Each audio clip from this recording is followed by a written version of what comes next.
My jungle will lure you in, with paths that are deceptively apparent and secrets that will never be uncovered. Silver starlight may show you the way, shape-shifting shadows will lead you astray.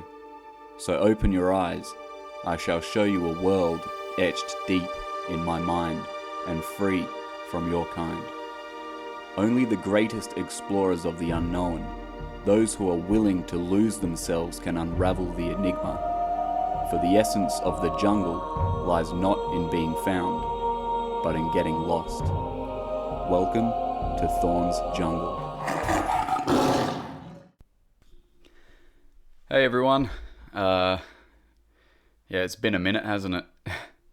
I'd like to say I've been super busy with stuff, but that would be a lie.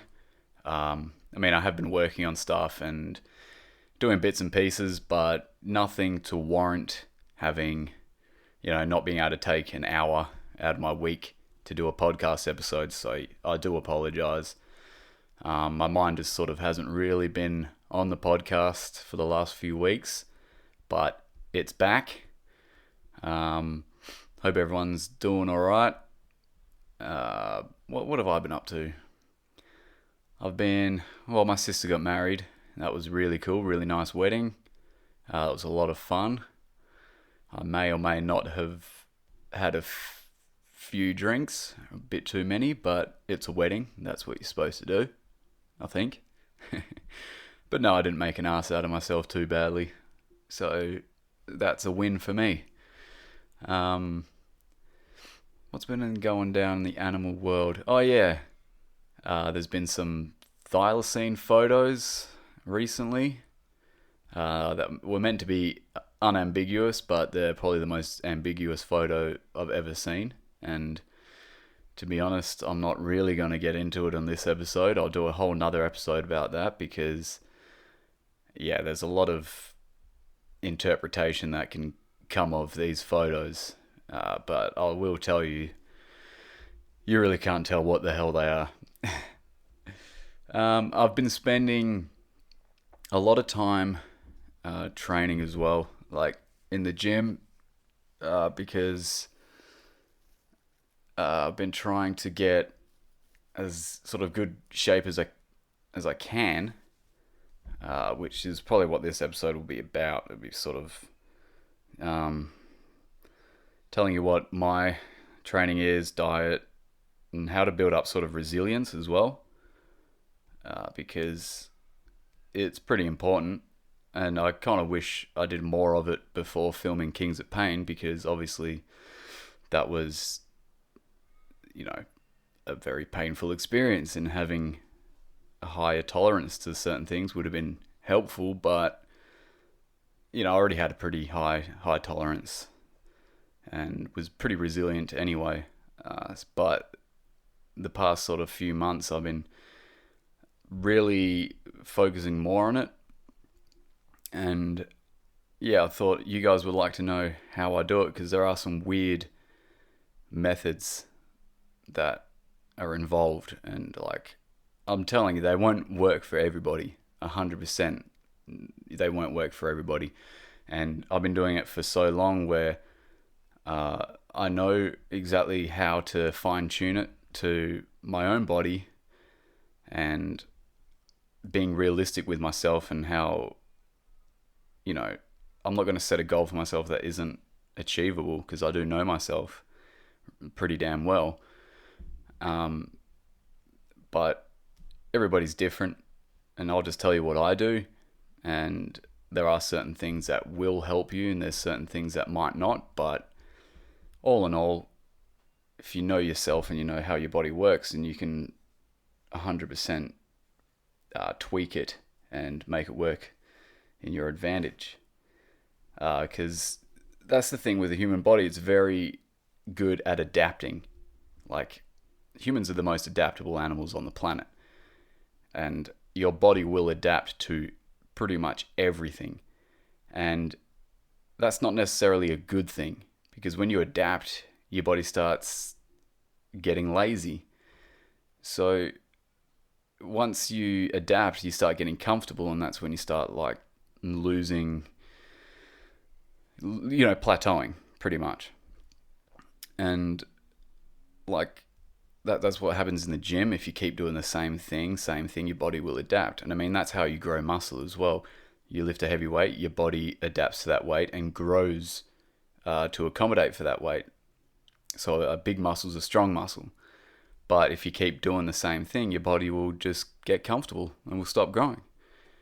And your mind does as well. So you've always got to keep the mind and the body guessing.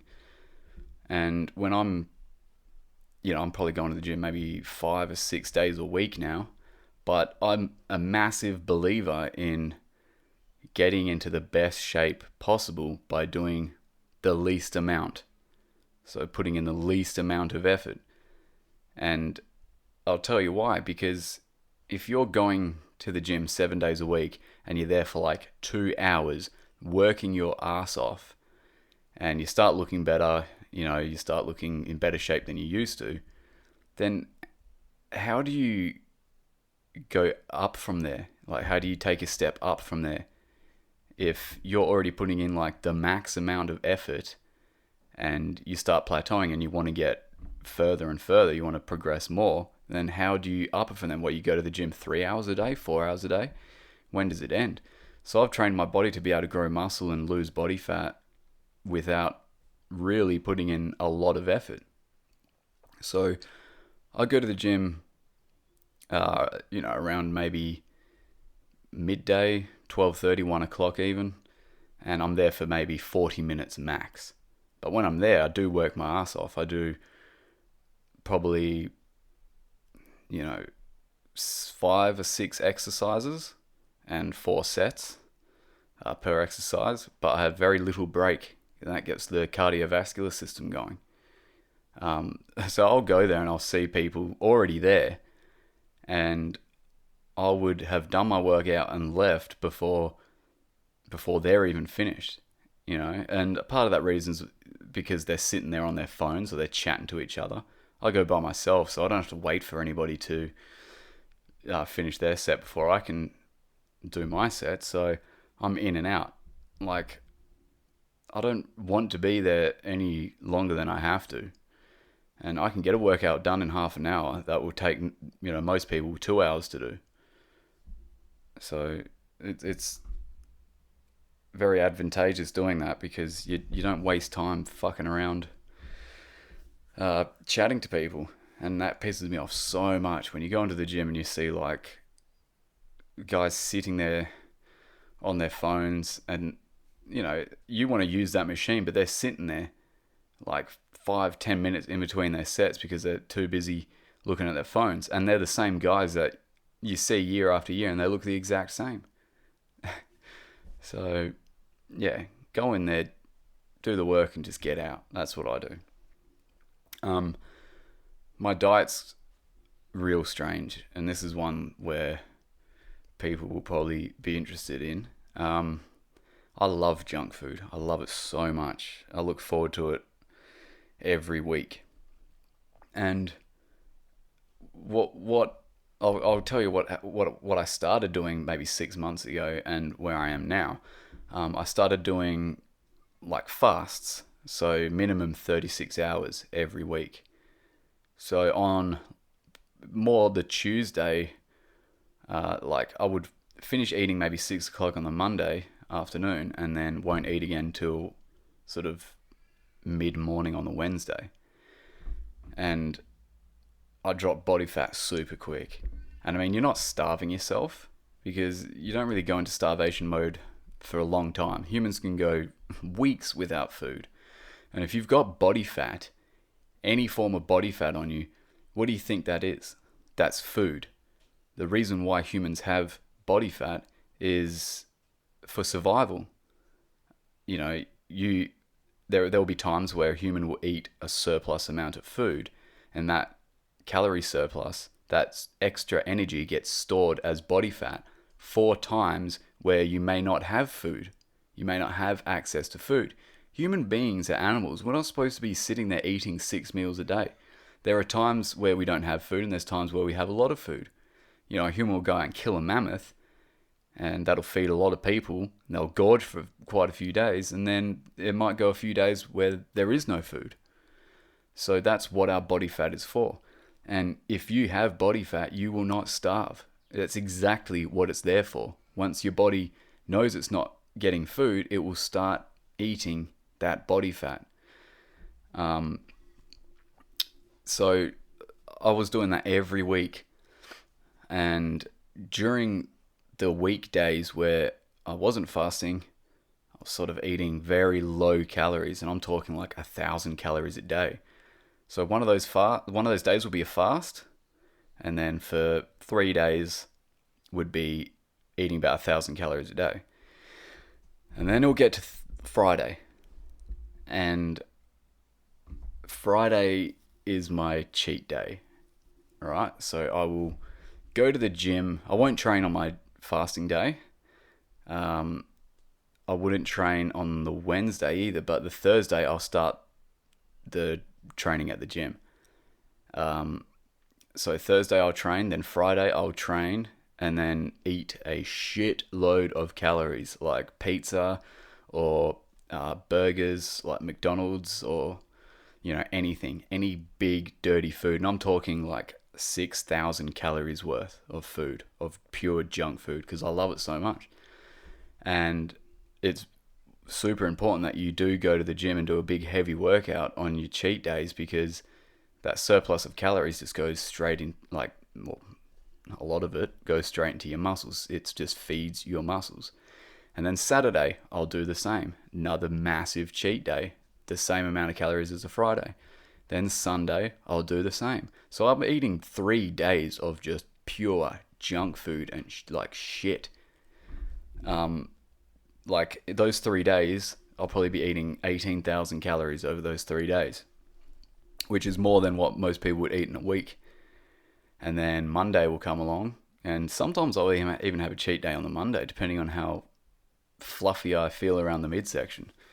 But Monday or Tuesday will come along, and I'll fast, and then start again with a very low calories, and then work my way up to the massive cheat days.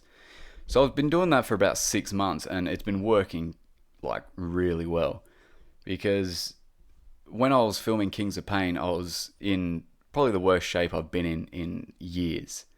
Like, I was lean with low body fat, but I just hadn't been going to the gym. I think I hadn't gone to the gym in about 10 months. So my muscles just weren't where they normally were, and I wasn't as muscular as I normally am. And it sucked, because I hate watching clips of Kings of Pain and going, fuck, I look skinny. I hate that. Because I didn't really get any notice that I was doing Kings of Pain. I only got like 3 weeks notice. I didn't even know I was doing the show, and then bang, you're doing it. So I didn't really have time to get into shape for it. So anyway, I've been doing that for 6 months, and then the past maybe 4 weeks, I've been like happy with the body fat I've got. I don't want to lose any more. I've got the 6-pack. I've got, bugger all body fat. So it was time to up my calories and start building muscle. And I want to build muscle without putting on body fat, which is super hard to do, but I'm doing it. I'm maintaining my body fat and still putting on muscle size, which is perfect. I've been doing what's called reverse dieting, where every week you introduce more calories, and your body sort of adjusts, your metabolism adjusts to it. So if you do it properly, you won't put on any body fat. And for some reason, every week I've been upping my calories by like 200 or 300 a day, sometimes 500 a day, and I've been losing more body fat. I'm not really complaining, but I want to just sort of keep my body fat the same, and then just focus on that surplus of calories going into the muscle. But now I'm up to about 3,000 calories a day on my low calorie days, and I'm still doing my 3-day cheat days. And starting next week, I will get rid of the fasts, the weekly fasts, so I can pack on some more size. And hopefully, I'm a big ripped bloody monster. So that's my diet and my training, and it's going pretty well. I'm pretty happy with it. And obviously I don't I don't drink a lot anymore. I mean, I was never a massive drinker. I'd drink maybe once a week or once every 2 weeks. But when I did, I'd drink, like 25 beers. I'd get smashed. So that's sort of been... And the thing is, like, when I drink, I'll be eating shit for like 3 or 4 days afterwards and not going to the gym. So it just, like, stalls me a bit. So I haven't had a drink in probably coming up 3 weeks now. But if if there's an occasion or something pops up, then yeah, I absolutely would. I don't really care. I'll drink. But at the moment, I'm going all right. There's no real reason for me to get sloshed. So that's my diet and my training. Now, what else I've been doing is to build up my resilience, and basically make myself tougher is I haven't been having any hot showers. I've been having cold showers for the past 3 weeks now. And I'm not talking about getting in a warm shower and then slowly turning off the heat until it's cold. I'm talking you don't put the hot on at all. You jump straight into the cold shower. And I tell you what, I'm loving it. I look forward to it every morning. And it's really good for you as well. Like, it builds up your tolerance and your resistance to certain things, like obviously the cold weather. But your mind kind of gets used to you're about to get hit with really cold water. And your mind sort of adjusts to it and like starts getting tougher. But it's got all these other health benefits as well. Like it's good for circulation. It's good for your skin. When you have like hot showers, it washes off the natural oils in your skin and hair. With the cold showers, it doesn't do that. Like if you get a frying pan and you got oil on it, and you put cold water on it, that oil's not going anywhere. But you put hot water on it, then it makes the oil a lot thinner and easier to run off. And your body needs natural oils on your skin and your hair. It just does. It's there to protect your skin and your hair. It also, when you first get that big cold hit, your body kind of feels like it's under attack, so it produces more white blood cells. Now, white blood cells carry that, they fight infections and they build your immune system up. Like a lot of times when people have cancer, they can tell because in the blood test they've got a very high white blood cell count, and that's because your body's producing more white blood cells to attack whatever is attacking your body. So it does that as well. And when I get out of that shower after the cold shower, after being cold, man, I look insane. Like, because my skin's tightened on my body, my abs are just popping out like you could grate cheese on them. And you feel amazing because you get a full adrenaline hit when you jump in there. And I tell you what, it's like having 10 cups of coffee. So it's such a good way to wake up in the morning. You feel good. And there's even studies that show that it can fight depression as well. So if people are struggling with depression, having cold showers, your brain releases adrenaline and dopamine and just makes you feel good. So I'm a massive advocate for the cold showers. And when was it? It was last weekend. I was going to treat myself to a warm shower. But as I was getting undressed and ready to, turn on the tap, I started feeling guilty. So I just ended up having a cold shower. It's like almost like I've gone this far, I may as well keep going. And again, that's building up resilience. That's building up tolerance to certain things. And when you get comfortable, you get weak. So try to keep yourself constantly on your toes, Like, I don't really sleep with a pillow either. And I mean, that's because, one, anything propping up my neck, for some reason, it feels weird to me. So pretty much all my pillow is some cotton, just loose cotton, just shoved into a pillow slip. It's just like a little scraps of cotton in a pillow slip. When I'm in, overseas or not at home, when I'm staying in hotels and stuff, which, I've stayed in a bloody lot, I won't use a pillow because they're massive. They're big, fat, giant, tall pillows.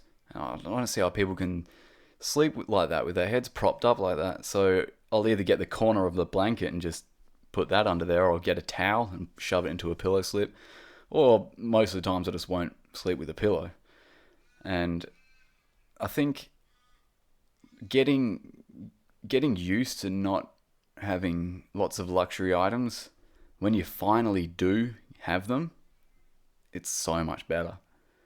Like, if you deny yourself something for so long, your standards drop, and the smallest things start to seem so much better to you. Like, you get people with high standards, and everything tastes shit. Everything is crap to them. Oh, this is crap, this is crap, this is crap. I don't like this, I don't like that. Then they'll never be happy because their standards are so high. How can you be happy if nothing can make you happy, if nothing can reach those high standards? So, I mean, there's nothing wrong with having high standards, but make your standards achievable, where you can have something and, it's good in your mind. So, that's what I think. If you sit there in a jail cell and eat nothing but oats, then imagine getting some oats with chocolate in it or sugar in it, how good it will taste. So make yourself, get used to like shitty things, and then other things will seem so much better. Big advocate for it. Toughen up. Like, I think the less you have, the more you gain, which is a good line in a Metallica song. The less I have, the more I gain. Because it's true. Like, just don't get used to having so much stuff and having the best of everything, because there might be a time in your life where you won't have it, and guess what? Everything's going to seem very shit to you.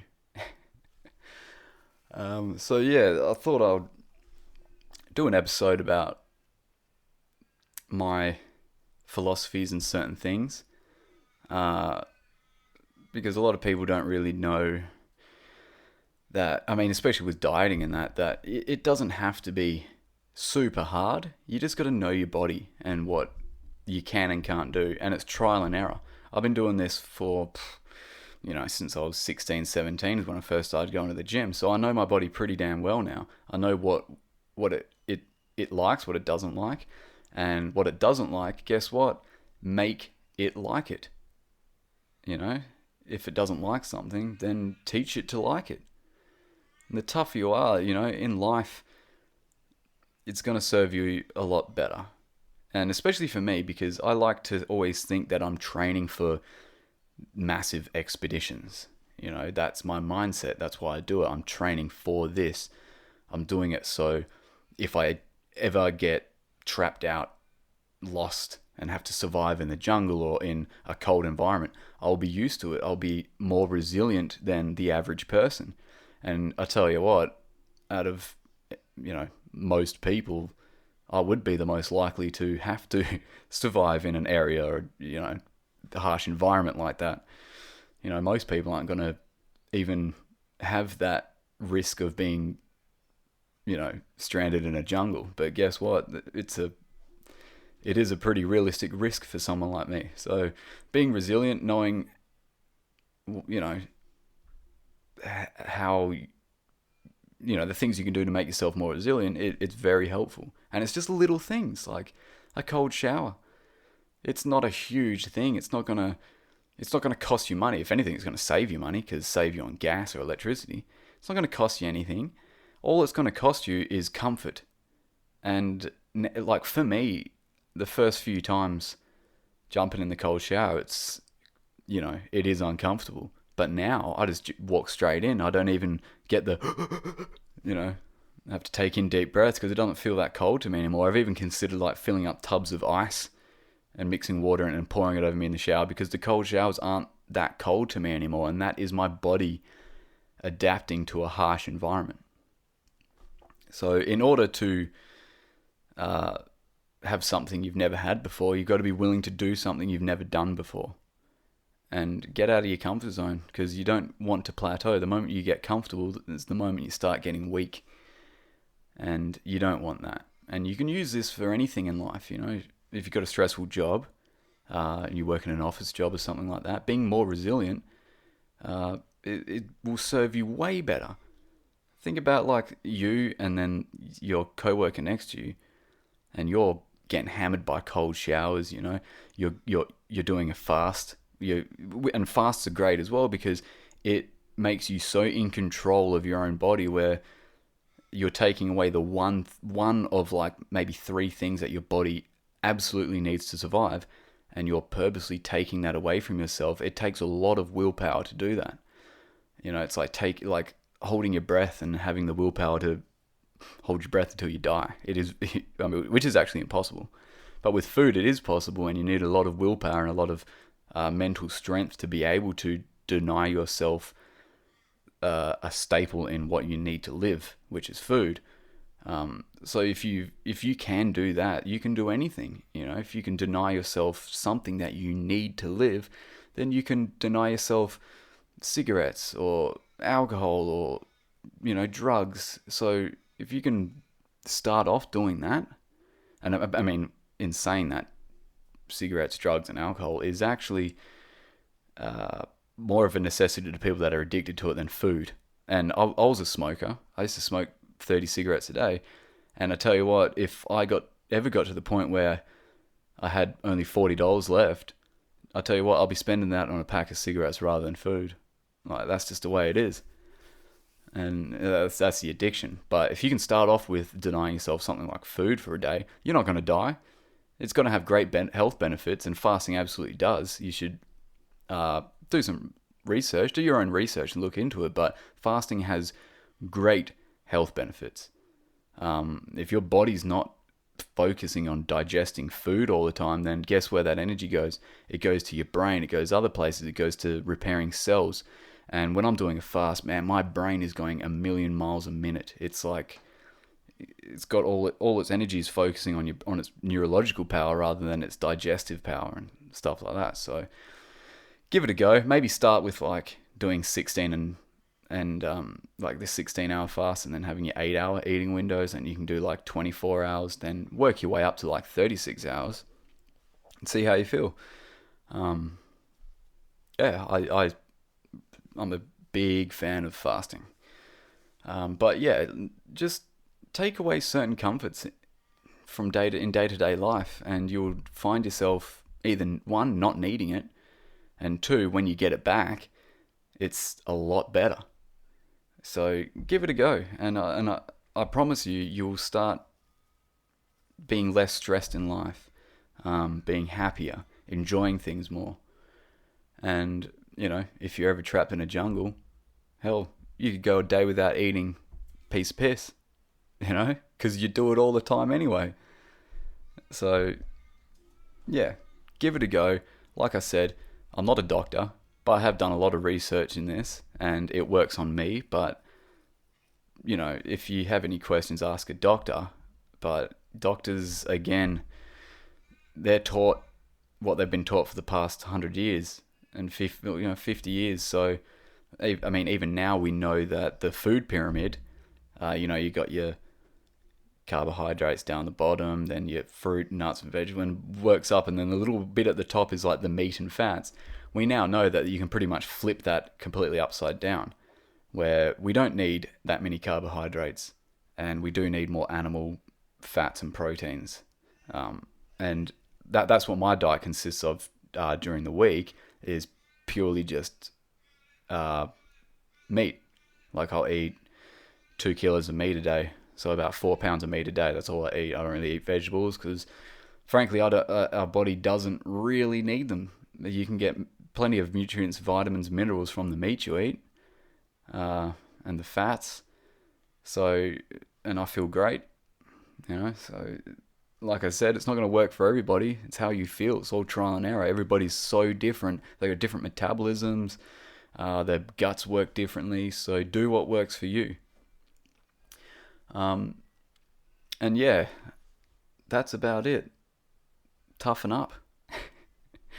Drink a nice glass of concrete and toughen the fuck up. All right. I hope you enjoyed this episode. I'm back into it now. I'm back into the podcast full force. So, break's over, Adam. Back into the podcast. Hope you enjoyed it. And I will speak to you next week. Cheers.